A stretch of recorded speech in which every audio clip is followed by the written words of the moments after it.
अगर आप कोई ऐसा काम करते हैं जिसमें आपको कंप्यूटर की ज़रूरत हो और आपको यानी उसके लिए कहीं जाना ना पड़े, आप सुबह उठ के एकदम ख़राब बालों से ही कंप्यूटर पे बैठे हैं काम करने, तो ज़ाहिर है जो लोग कंप्यूटर पे काम करते हैं उनको कई सारे मसलों का सामना करना पड़ता है और उसके मैं हल बताऊंगा।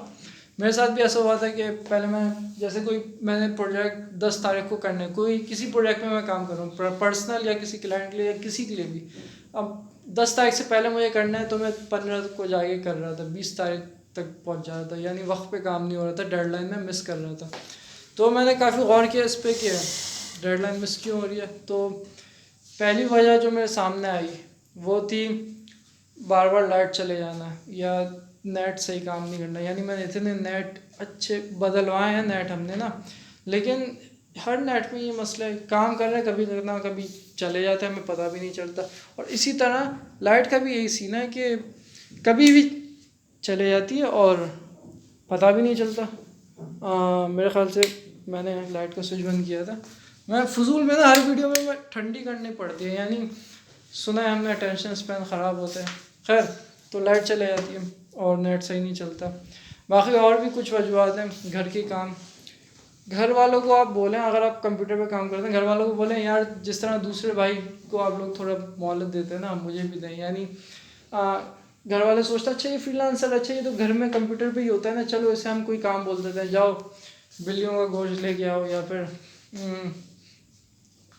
दही, आलू, केले, मोस्टली चावल। तो आप बोलेंगे सुबह 8 से लेके शाम 5 तक मैं कंप्यूटर पर होता हूँ, मैं तो इस तरह ही कहा है। मैंने कहा इस टाइम से लेके इस टाइम तक समझे मैं ऑफिस में हूँ, सही है। क्यों फ्रीलांसर को कभी प्रोजेक्ट मिलता है, कभी नहीं मिलता तो वो पर्सनल प्रोजेक्ट्स पे काम करता है।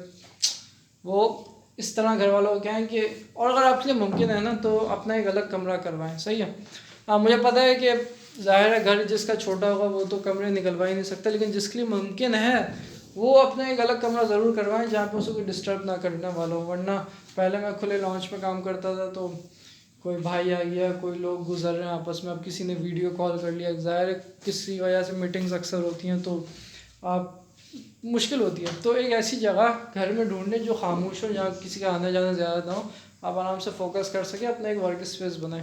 हर डिज़ाइनर, प्रोग्रामर या जो भी काम करने वाले उसे एक अपना वर्क स्पेस बनाना चाहिए, सही है। तो तीसरी वजह जो है वो परफेक्शनिस्ट बनने की होती है। यानी आप परफेक्ट चीज़ बनाने की इतनी फ़िक्र कर रहे हैं कि आपको काम सही हो ही नहीं पा रहा। यानी ये बहुत प्रैक्टिकल वजह है, क्योंकि मेरा जब भी कोई काम डेडलाइन मिस होती थी ना, मैंने नोट करना शुरू किया। मैंने कहा अब रोज़ लिखता हूँ बैठ के कि मेरा काम वक्त पे क्यों नहीं हो रहा। तो जब भी कोई वजह रिपीट होती थी उस पर मैं एक और टिक मार देता, सर्कल आगे उसके बनते रहते थे। तो मैंने जो नोट किया उसमें टॉप 5 वजूहत मैं आपके सामने रख रहा हूँ जिस वजह से मैं कामों में लेट हो जाता था। तो अक्सर मेरे साथ होता था, मैं जैसे वीडियो ये बना रहा हूँ सही नहीं बनी, मैं फिर दोबारा बना रहा हूँ, फिर मैं देख रहा हूँ यार मैं थोड़े बाल सही नहीं आए, फिर बाल बना रहा हूँ बैठ के। तो बहुत ही ज़्यादा ओवर थिंकिंग की वजह से भी काम अब देखिए मैं अटका ना भी, अभी मैं बोलते हुए अटका, अभी मैं वीडियो काटता शुरू से बनाता मैंने कहा छोड़ो भाई, मुझे एक दिन में बनानी है, वीडियो डालनी है, सही है। तो ये वजह होती है काम लेट होने की कि आप बहुत ही ज़्यादा चीज़ों को परफेक्ट बनाने की कोशिश करते हैं। ज़ाहिर चीज़ों को अच्छा ही बनाना चाहिए, आपको डिज़ाइन बनाना अच्छा ही बनाना चाहिए, लेकिन जिसे कहते हैं ना बहुत ही ज़्यादा ओवर थिंकिंग करने से काम बहुत ज़्यादा लेट होता है, तो वो मैंने छोड़ दी, सही है। चौथी वजह ज़ाहिर है दोस्त। पहले मैं बहुत दोस्तों में निकलता था, मैंने कम किया। मैं बहुत ही बड़ा एक्सट्रोवर्ट था, पूरा वक्त स्नोकर क्लब में घूमना फिरना, समंदर पे जाना, होटलों पे बैठ के किसी इधर उधर की बातें करना जिससे हमारी प्रैक्टिकल लाइफ में कोई फ़र्क नहीं पड़ता। यानी किसी एक्टर ने बाइक ख़रीद ली तो उससे मुझे क्या फ़ायदा होगा, या फिर किसी पॉलिटिशियन ने कोई बात कह दी, अब सब बैठ के बात कर रहे हैं, या फिर किसी क्रिकेटर की कोई अंदर की बात एक्सपोज हो गई। तो मुझे नहीं याद पड़ रहा कि होटलों पे बैठ के अक्सर लड़के कोई काम की बात करते हैं। हाँ, फिर मैंने अपनी गैदरिंग थोड़ी प्रोडक्टिव करी, यानी ऐसे लोगों से दोस्तियाँ बढ़ाई जो प्रोडक्टिव काम करते हैं। और दोस्त बहुत सारे हैं, मैं बहुत कम मिलता हूँ क्योंकि मुझे पता है कि पहले की तरह मैं अपना वक्त ज़ाया नहीं करना चाहता। पहले मैं पूरा वक्त बाहर होता था, फजर के वक्त घर आता था, सही।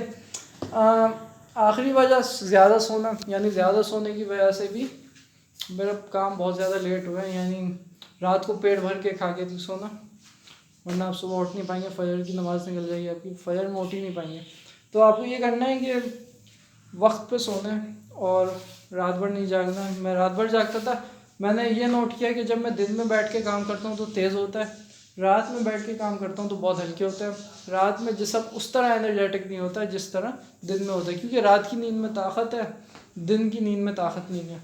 तो ये थी कुछ वजूहत जिस वजह से मुझे ऐसा लगता था मेरा काम स्लो होता है। लेकिन फिर मैंने ज़ाहिर है फोकस किया, कुछ चीज़ों पर, वजूहत पर गौर किया, तो मैंने अंदाज़ा लगाया कि हाँ भाई ये कुछ वजह थी। आप भी नोट करें कि अगर आप चीज़ें बनाने में बहुत ज़्यादा लेट हो जाते हैं, आप डेडलाइन मिस कर देते हैं, कई सारे मसलों की वजह से आपका काम में बहुत ज़्यादा टाइम लग रहा है, तो उन वजूहत पर गौर करें कि आपका काम इतना स्लो क्यों हो रहा है। सही है। और वर्क लाइफ बैलेंस रखें, यानी ज़ाहिर है फ्रीलांसर्स जो होते हैं वो हफ्ता इतवार को भी छुट्टी नहीं लेते, तो ज़ाहिर है काम उनके ज़्यादा होते हैं, टाइम ज़्यादा लगता है, तो कुछ टाइम भले 1-2 घंटे हो लेकिन निकाल के सोशलाइजिंग करें। मेरी भी यही कोशिश रहती है, कभी कभी नाकाम हो जाता हूँ, लेकिन मिलना चाहिए लोगों से, थोड़ा दुनिया में निकलना चाहिए। सही है। मैं बाहर बादल होते हैं वो आपको आसमान पे देखते हो मिलेंगे, गाड़ियाँ होती है, तो फ्रीलांसर कभी बाहर निकल के देखना ना, आपको दुनिया नज़र आएगी, इंटरेस्टिंग दुनिया है बाहर से। उम्मीद है इस वीडियो से आपको फ़ायदा हुआ होगा। मैं Syed Usman from creative green. शुक्रिया।